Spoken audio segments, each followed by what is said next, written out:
Hey guys, well, welcome to the Health Ignited podcast. Did you know that one of the biggest challenges for couples in this world that we live in is fertility? And Dr. Sonia Jensen and I are going to dive into this discussion today, highlight some of the ideals around looking at hormonal health, looking at relationships, and some of the obstacles that many people are facing. So this is a hot topic. It's becoming more of an issue, in fact, and you're seeing it more and more in your practice as well. And the last few weeks we've talked about progesterone and some of the challenges around the monthly cycle, and obviously psychoregulation is a big part of the things that show up in a woman's cycle and that correlate with fertility.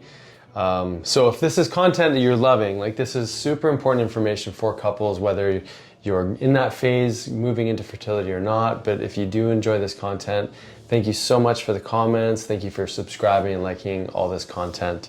It gets us excited to talk about. So let's open up. You know, the whole discussion around fertility. Like, where do you start helping women highlight some of this, and maybe even before? When did you start thinking about fertility? And like, yeah, when did you start thinking about fertility? So I'll speak to the challenge first. I think the challenge for us women, I'll speak from a women's perspective, is we don't actually start thinking about it until like all of a sudden there's this urge and the clock might feel like it's ticking and it feels like it's time to start a family, and then all of a sudden we want it yesterday. And I feel like I was kind of the same. And after we got married, we opened our clinic, and I always knew I wanted to be a mom. But as soon as it felt like it was time, as you probably remember, I had the LH strips out and I'm like, okay, it's ready, it's go time. We got to make this baby. So I didn't actually give it a lot of thought beforehand. And it wasn't until I was about to get pregnant with our second, with Soren, that because of my experience with my birth with our first child, that I started thinking about pregnancy more. So I started to learn more. I started working with pregnant women more, and also with women trying to prepare them for their pregnancy, because I learned through experience what was important. And I still see that today with all my patients. They are coming to me, either they're already working with a fertility clinic or they've had some miscarriages. It's rare that somebody comes to me beforehand. It's starting to happen. I think there's more conversations around it, which is really important, that we start to understand we need to prepare 6 months, a year. I mean, really everything we're doing leading up to that moment of conception is going to influence that pregnancy, the health of us and the child. But we're not taught these things, and we don't think about them because that's not at the forefront of our thoughts in that moment. Yeah. We're just moving through life. Yeah. Well, I think it'd be helpful to talk a little bit about our journey specifically, because you brought up some important points that many, I think, couples and women more specifically, because it's their body, but it's probably, responsibility-wise, the most important thing to prepare for in your life, and it's funny or interesting that we often put such little thought into this most important event and future event. Important, because I don't want to dismiss, there's lots of women that don't want to get pregnant, don't want to have children. Yeah, but let's say like you're in a category of women who does want to. Yeah. So in that category of women, this is probably the most important thing that you're going to be doing, or the most important thing you need to prepare for. It's different than preparing for like a marathon, right, or race, or I don't know, preparing for college. Like this the reason is because it's something that you live with. Like in home for at least the next 20 years. Yeah. Maybe longer. Yes. Depending how long they're with you. The culture and everything. Yeah, but it's a big investment on the body. Yeah. Physically. Yeah. But also there's this whole future reality of what it means to be a parent afterwards. So, how much of that did you maybe tune into? And I mean, now being a parent, I mean, it's so different if you had that sort of future perspective, right, going backwards. But if you could sort of like just tap into what it was like in that fertility phase a little bit more, like what were some of the things you were thinking about? Yeah, so I think the first time I didn't think about it much, because there weren't a lot of women in my life that were having fertility challenges at the time. I don't know my mom actually didn't share a lot with me, but I'm pretty sure her pregnancies were okay. Like I just knew it was going to be okay. Yeah. And we did get pregnant pretty quickly as soon as we kind of made the decision that it was time. What I didn't think about leading up to that point was we were traveling for many years. We were living in a country where soy is like predominantly in everything. My health wasn't amazing while we were away traveling. I had a chronic cough. Yeah. My hormones were all over the place.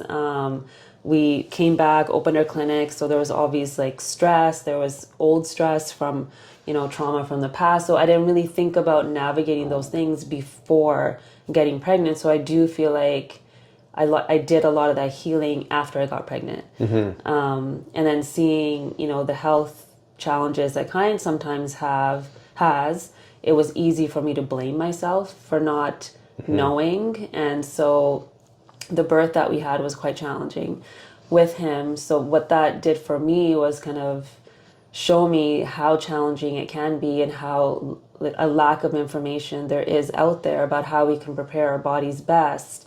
And again, not to like play the guilt or shame or blame game on moms, because we really easily do that to ourselves, but just to know that there are things that we can do to prepare so that we can have the best outcome that we can wish for, and then release the rest of it too. So I think I thought more about it when I was getting pregnant with Soren, about nutritionally already I was doing better. I think being a mom already, it forced me to think about it in a different way. So at that time, though, there were women around me that were having miscarriages. I was 35 then. So, as soon as you're 35 and older, or older than 35, you're considered a geriatric pregnancy. Right. So then I had all these thoughts of like, oh, okay, like my hormones are changing, things are happening. What if it doesn't happen right away? So then all of a sudden what happens is you have this like urgency inside of you. Like we just have to keep trying. We just have to keep doing it. So I understand when women come to me when they're already in that phase, and I tell them, well, okay, let's, give me 6 months, give me a year to work on your body. And in their minds, they're just like, no, like I want this baby yesterday. Like I already want this baby in my arms, and I can't think about what I can do to support my body. Yeah.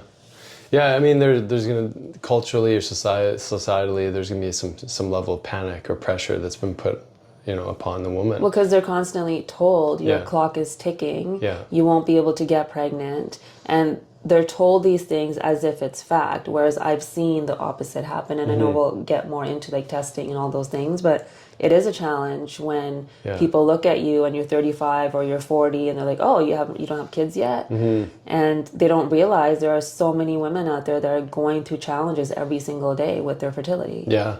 And I mean, on top of that, when we had, when we were going in for a second, like the first one, like we mentioned, there were some challenges with pregnancy.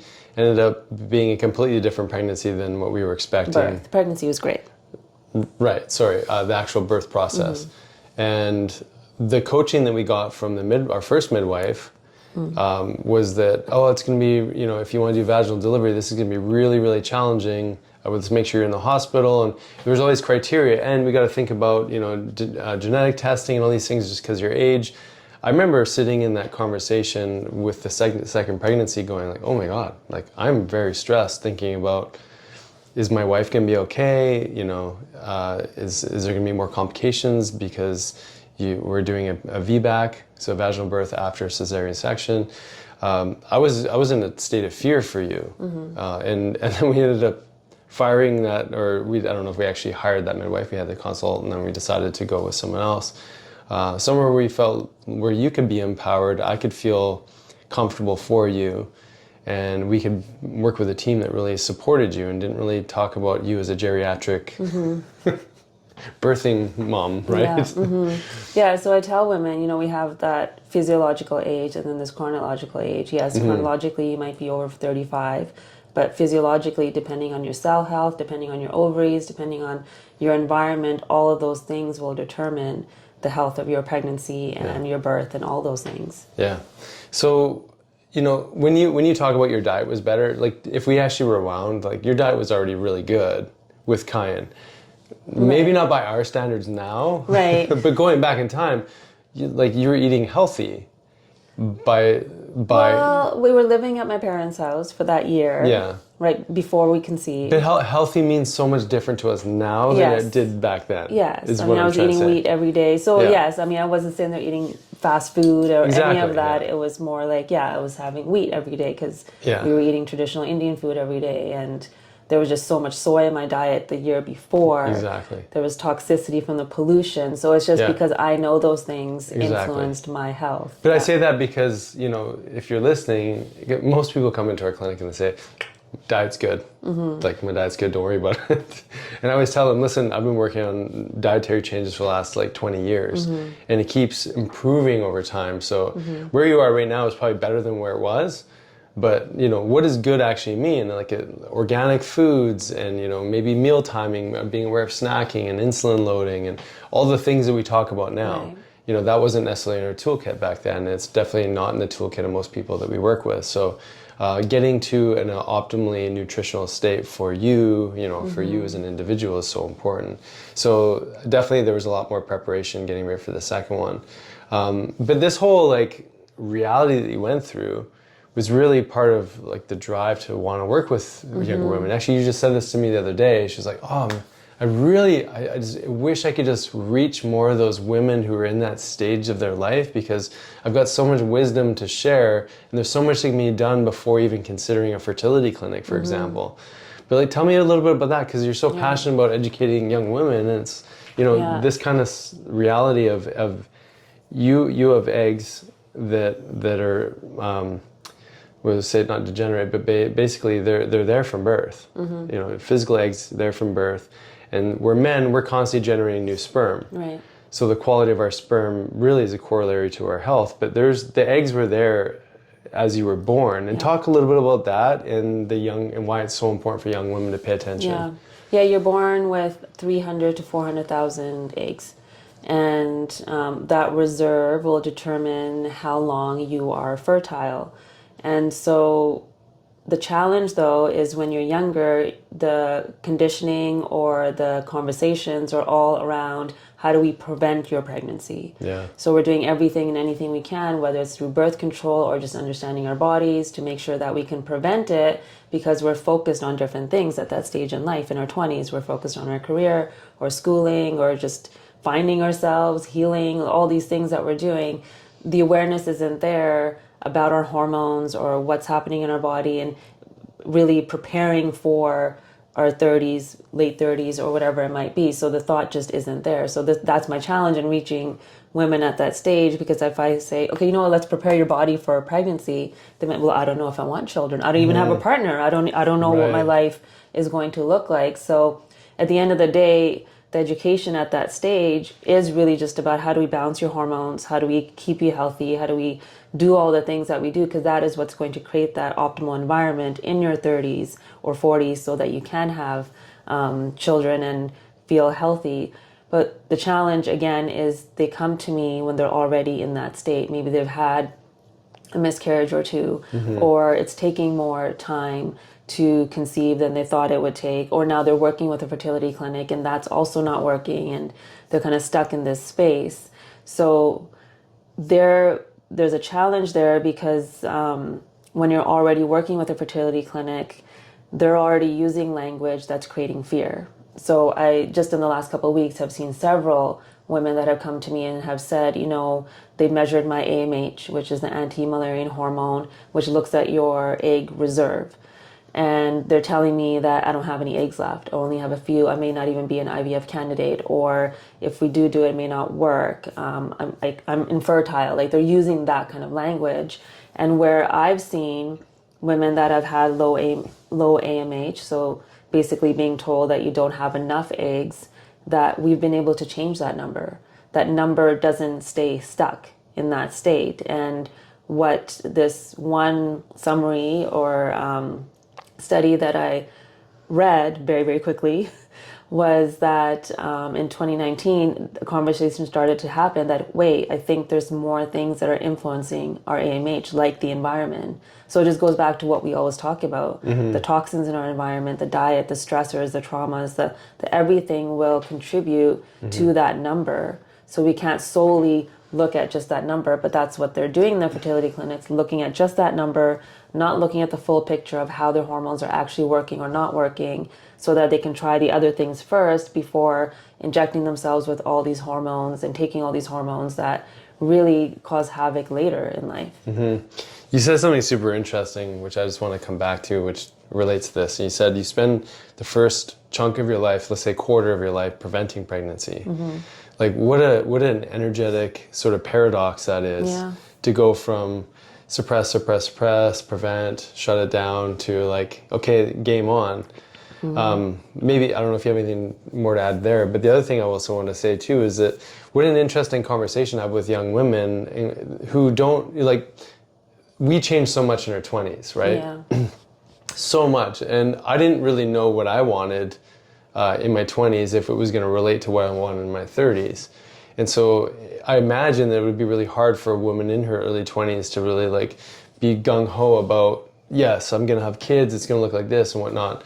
And maybe because they want personal authority, or they want to, you know, direct their energy into other areas and they don't have time to think about that. Or maybe it's like, yeah, it's not going to be an issue, so I can think about that later. Mm-hmm. But because of the world that we live in and what you just mentioned with regards to AMH and the environmental influence, like what sort of comes to your mind when I bring up that sort of suppression into like, okay, now it's on, versus where a woman is really at and how much that perspective changes over time?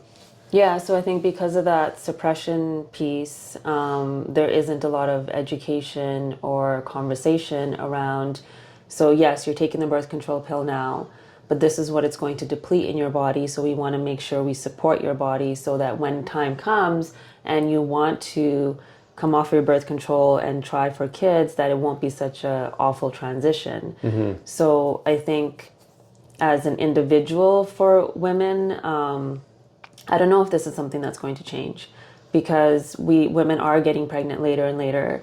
Women are more focused on their careers at the time, like you said, wanting more of that independence and all of that, which is amazing, I think. And so it's the challenge, I think, just shows up in when you're going to your doctor and saying, hey, you know, I want the IUD or I want the birth control pill. What can I do to make sure I don't get pregnant? Because my focus in life right now is my career, or whatever it might be. There needs to be more conversation around, okay, that's fine for this stage. What are you thinking about for your next stage? Is that something that you want in your future? So how can we support you now so that you can have both worlds? Mm-hmm. Absolutely. So you mentioned AMH. AMH is what? Anti-Mullerian hormone. Anti-Mullerian hormone, yeah. And this is something that, like you said, categorically, any woman who works with doctors at a fertility clinic, they're going to get this number. Mm-hmm. And we talked about sort of this mental imprint of prevention or suppression, and then, okay, great, now I'm ready, so my body therefore has to be ready. To catch up. Yeah. And so sometimes it's not the case. Yeah. So this AMH is literally measured in every individual. What are they told if their AMH is low? That it's either going to be challenging to get pregnant or even do IVF. So they'll check the AMH plus the FSH. So that's the follicle stimulating hormone. Mm-hmm. If FSH is too high, so menopausal women will have high FSH because now there's no stimulation happening, and just that negative feedback loop with the pituitary gland also isn't happening. So if FSH is high, AMH is low, basically you're considered that, you know, your chances are really low to get pregnant. They don't say infertile necessarily. They say infertile. They say a patient that I saw last week, that those were the words that were said to her. Right. That she's infertile. So okay, so wait a second. They're told that they're infertile, and yet they still go forward with a plan. Because if they, for example, if the number's like 4 or 5 in AMH, they're still going to try. Right. Because there's still something there, but just the chances, because they're trying to stimulate more eggs to be released. And that's why you'll see with IVF, some people will have twins or more children, just because there's more eggs there. What do you know the reference range offhand? So you said 4 or 5. I know it offhand. Yeah, that's okay. So there's. I mean, it goes to 0 once you're in menopause. Basically. Okay, well that's important to know. Yeah. So 4 or 5, and maybe twice that, or whatever the number is. I was trying to sort of figure out what a high level, but anyways. Yeah, like 30 is a good number. Okay. 16 is a good number. Gotcha. Yeah. So 4 is relatively low in comparison. Okay. So they're in this state. They're literally told that they're likely infertile. You know, we just came off of a dialogue talking about suppression, prevention, and then let's say you're having challenges, the next thing you're told is you're infertile. Like, how do these women feel? Yeah, they feel lost. And often, I talked about guilt and shame. Then they start feeling guilty. Or should I have tried sooner? Why was I more focused on my career? Why did I make these decisions? And why did I take the birth control? Like, all these things start to show up, and they start to blame themselves for that number. Whereas, if we started looking at women from a different perspective, and we talk about the hormones, doing a Dutch test, looking at how everything is being utilized in their body, and understanding that and what could have influenced that. If we have that conversation first, then she's more in control and feels more empowered of like, okay, I can change what I'm eating. I can work on the stress levels that are, maybe navigating this high cortisol, low progesterone. I can work on my environment so I can create an optimal environment to see how my body responds. I mean, a good friend of mine, that happened to her. Her FSH was high, AMH was low, was told probably not going to happen. And we detoxed her. We talked a lot about a certain trauma that she had and different stressors. And she has a healthy 5-year-old boy right now. Yeah. So I share her story often with women that come to me, because I'm like, it's possible. And, sometimes it won't happen. But you need to be told that there's hope, because there is hope. And there's many different factors that will play a role in it all. Definitely. So we haven't talked about men in this story, right? Because a lot of pressure, or a lot of, women are carrying the children. So there probably is going to be extra pressure on the women. There's like 50% contribution we have to talk about. Totally. Well, I just read a little while ago that, so what we didn't define right now is when we're talking about AMH and people having challenges or couples having challenges, often it's unexplained infertility. When you do a scan or like a CT, an ultrasound, and if you see there's a challenge with the uterus or the fallopian tube, or there's a blockage or something, it's explained. Like, okay, Gotcha. like the egg isn't coming down. Of course, you're not going to get pregnant. Or there's something going. The sperm is really, low or whatever. But most couples that I see, and I would say 1/3 of the couples that go to fertility clinics, it's unexplained. They're ovulating. There's nothing wrong physically. Their blood work is looking okay. Like, everything's looking okay on paper, and yet nothing's happening. And so out of that, the study that was done in the UK, they saw 80% of those couples, it was actually the sperm that was a challenge. So, we're not talking to men enough too, because what men do during especially their puberty years in regards to diet, environment, all of those things are going to play a role in the health of their sperm and the DNA of the sperm. Definitely, yeah. Yeah, it's crazy because, most of the time when you're working with women too, they typically come in with their partner, so you are having these conversations with both. Nope. They're not. Interesting. Not always. What are your thoughts on that?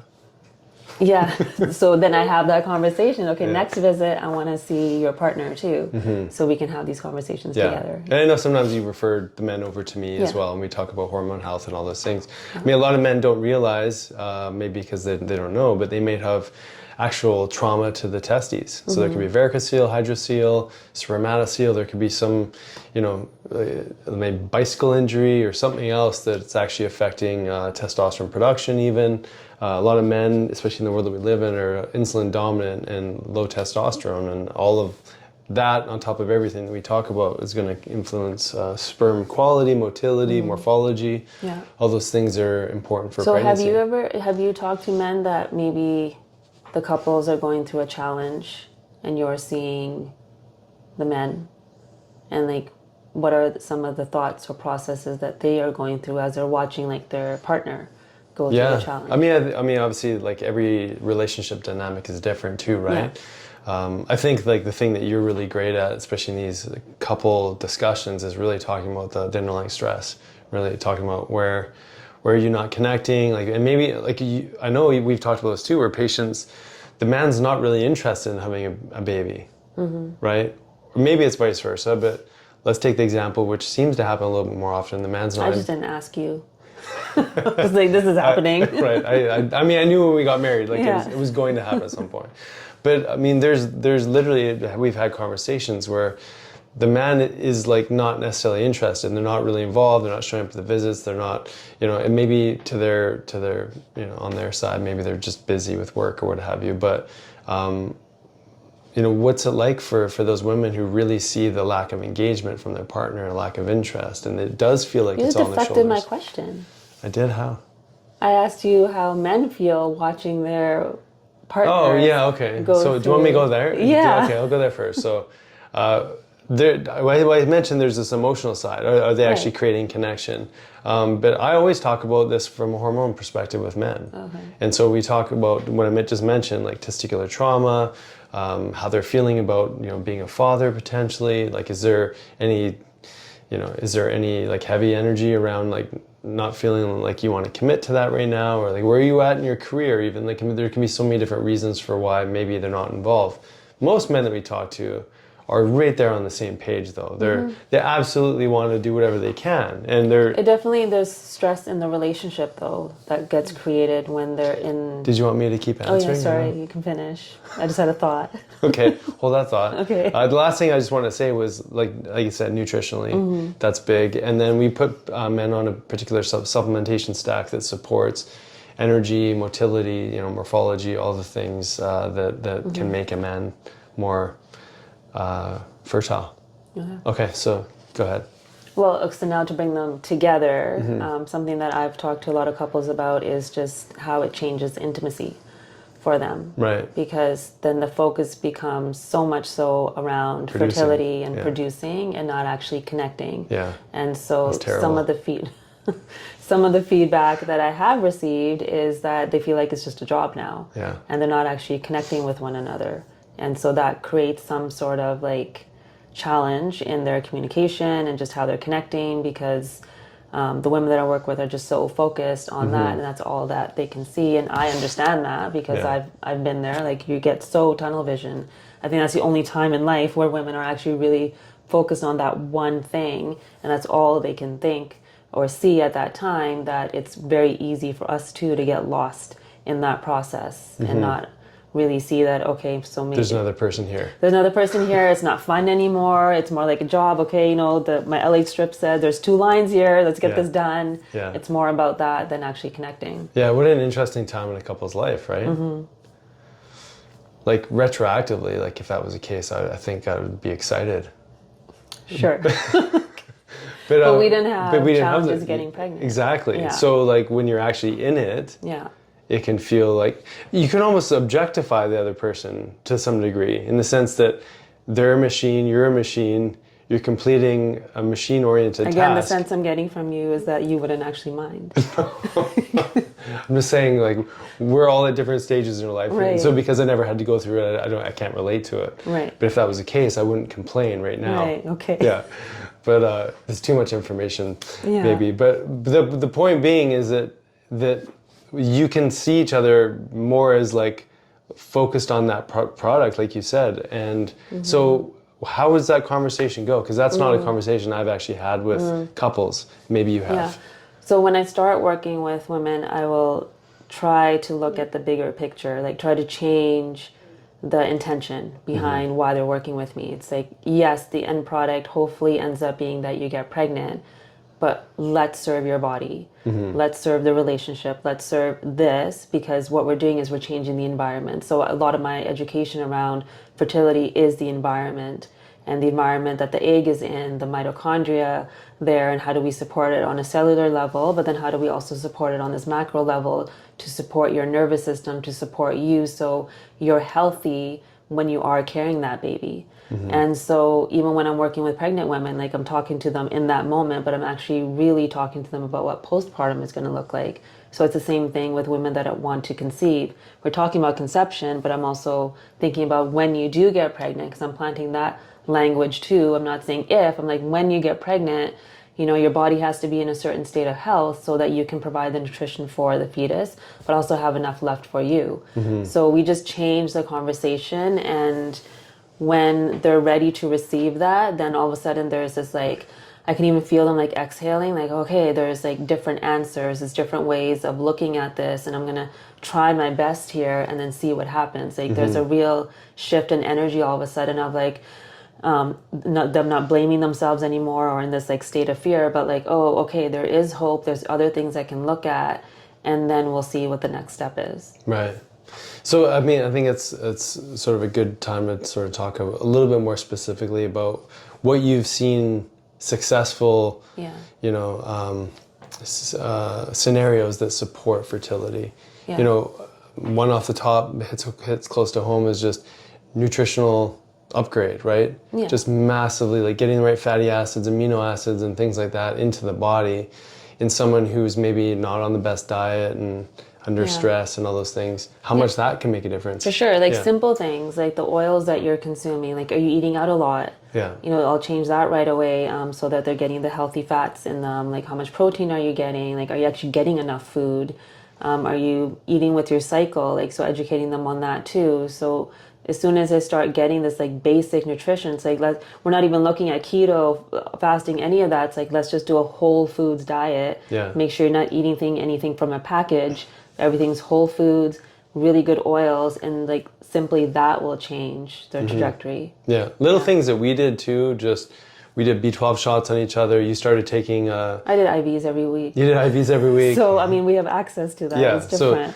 And you were taking prenatal quite early on too. I was taking a good multi, and you know, so we were doing things specifically to just increase the macronutrients and increase the micronutrients specifically. Yeah.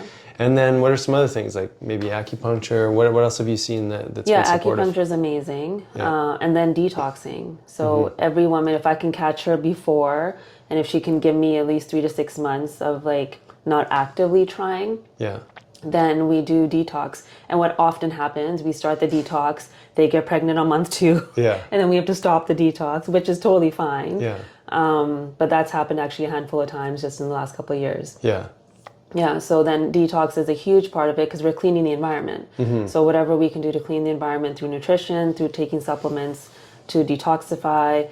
And then the other biggest part for me, the work that I do, is the nervous system and the stress piece. Because we talked about in our progesterone conversation, if cortisol is high, progesterone is low. So those women that are having multiple miscarriages, we're really looking at progesterone because progesterone is the one that's containing the pregnancy and implantation. So once that happens, we want to make sure progesterone stays nice and high. Yeah, and that was one of the themes that we wanted to carry through this conversation, right? It was really understanding that as a result of everything we discussed the last couple podcasts, that really addressing progesterone. And you said that most of the women that are coming in from these fertility clinics, they haven't even done a thorough assessment. So what does like a thorough testing assessment look like?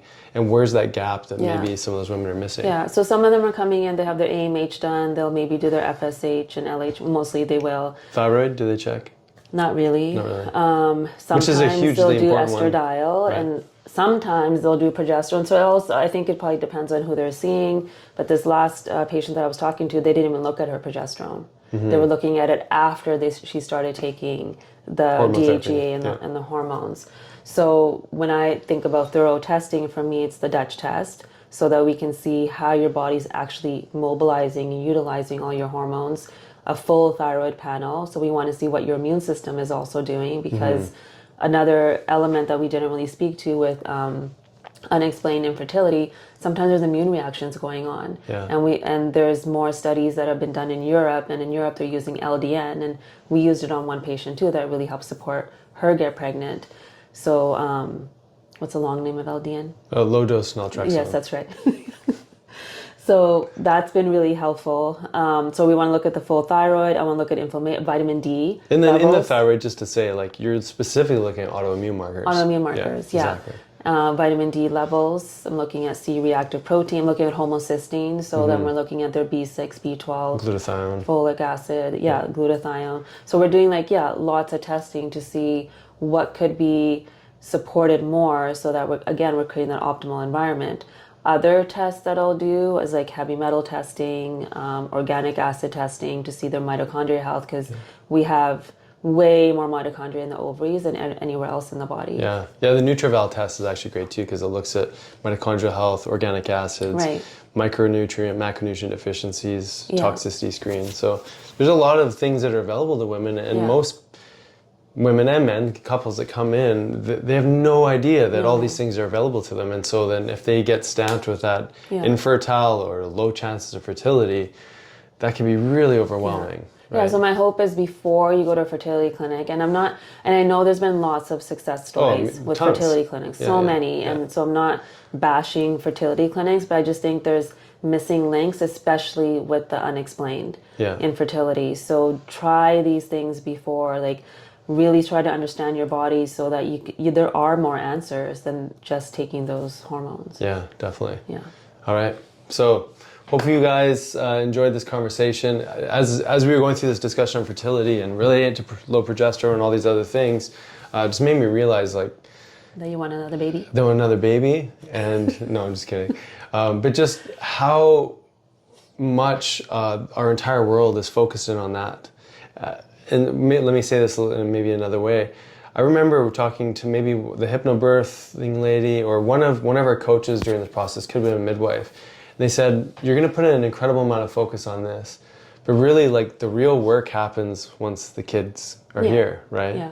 And it's been so interesting to be on the other side of things and just recognize that, you know, even if there is challenge now, how do we sort of release some of that stress, some of that expectation, and just maybe, you know, just move into trust a little bit more, because there's so much changes so fast, right? Yeah, and to reiterate what you were saying before about this being like one of the most important times in your life, I think not necessarily in our life, it's like how are we moving the generations forward? For sure. And the only way to do that is to create this environment so that we can be that vessel for that next generation. And just seeing all, I mean, we didn't even talk about this, all the challenges we see in kids that maybe didn't have an environment that they need. So like we see all the health repercussions of that. So we want to make sure we can create those environments so that we can move, the generations forward, or else if 1 in 3 couples are having fertility challenges, I don't know. Yeah. What does the future hold, right? What does it look like? Yeah, and so important conversation. Hopefully you guys enjoyed it. For conversations like this and much more, please join our Health Ignited Club, where we dive into stuff like this in a group setting. We do a little teaching, and then we have an incredible sharing circle at the end where we get to learn from one another in a more deep and profound kind of way. So that's at drsjensen.com, and you can look for the Health Ignited Club on that website. So we'll see you next time.